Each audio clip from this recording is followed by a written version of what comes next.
2022 ഫെബ്രുവരി 24 മുതൽ റഷ്യ യുക്രൈനിൽ നടത്തിവരുന്ന പ്രത്യേക സൈനിക ഓപ്പറേഷൻ പാശ്ചാത്യ ശക്തികളുടെ ഇടപെടലോടെ മൂന്നാം ലോക മഹായുദ്ധത്തിൻ്റെ പടിവാതിൽക്കൽ എത്തി നിൽക്കുകയാണ്. അമേരിക്കൻ ചേരിയെ ഞെട്ടിച്ച ഒരു സംഭവമായിരുന്നു ഇത്. ആശങ്കപ്പെടുത്തുന്ന ഒരു തീരുമാനത്തിലേക്കാണ് റഷ്യ ഇപ്പോൾ ചുവടുവെച്ചിരിക്കുന്നത്. ഇറാൻ ഉൾപ്പെടെയുള്ള അമേരിക്കയുടെ ശത്രു രാജ്യങ്ങളിൽ സൈനിക താവളങ്ങൾ നിർമ്മിക്കാനും അവിടെ ആണവായുധങ്ങൾ ഉൾപ്പെടെ വിന്യസിക്കാനുമുള്ള അത്യന്തം അപകടകരമായ ആലോചനയാണ് റഷ്യ ഇപ്പോൾ നടത്തുന്നത്. റഷ്യയുടെ ഒരു സൈനിക താവളം ഇറാനിൽ ഉണ്ടായാൽ ആ രാജ്യത്തെ ആക്രമിക്കുന്നത് പോയിട്ട് ആ പരിസരത്തു കൂടി പറക്കാൻ പോലും അമേരിക്കയുടെയോ ഇസ്രായേലിൻ്റെയോ പോർ വിമാനങ്ങൾക്ക് കഴിയുകയില്ല.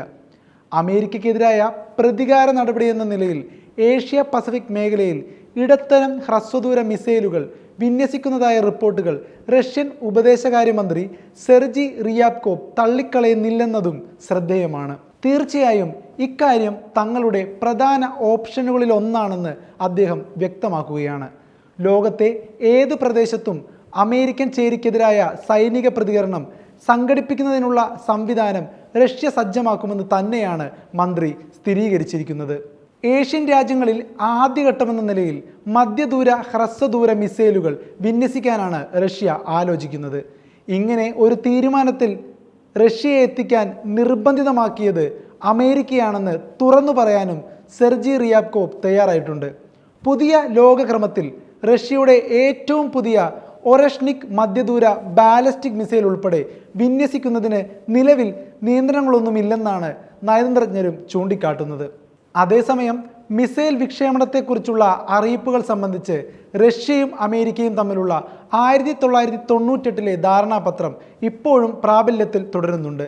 ഈ രേഖയുടെ ചട്ടക്കൂടിൽ നിന്നും റഷ്യ വ്യതിചലിക്കാത്തതുകൊണ്ടാണ് ഒറഷ്നിക് മിസൈൽ യുക്രൈനിലേക്ക് തൊടുക്കുന്നതിന് മുൻപ് അമേരിക്കയെ അറിയിച്ചിരുന്നത്.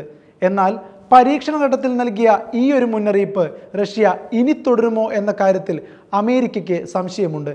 പ്രത്യേകിച്ച് നേർക്കുനേർ യുദ്ധത്തിലേക്ക് പോകുന്ന സാഹചര്യത്തിൽ ഒരു മുന്നറിയിപ്പും നൽകാതെ റഷ്യ ആക്രമിക്കാനുള്ള സാധ്യത ഏറെയാണ്. തന്ത്രപരമായ ആണവായുധങ്ങൾ വിന്യസിച്ചിരിക്കുന്ന പോളണ്ടിലെ ഉൾപ്പെടെയുള്ള യൂറോപ്പിലെ അമേരിക്കൻ സൈനിക താവളങ്ങൾ സംഘർഷം വ്യാപിപ്പിക്കുന്ന ഘട്ടത്തിൽ ആക്രമിക്കുമെന്ന കൃത്യമായ സൂചനയും റഷ്യൻ വിദേശകാര്യമന്ത്രി ഇതിനകം തന്നെ നൽകിയിട്ടുണ്ട്.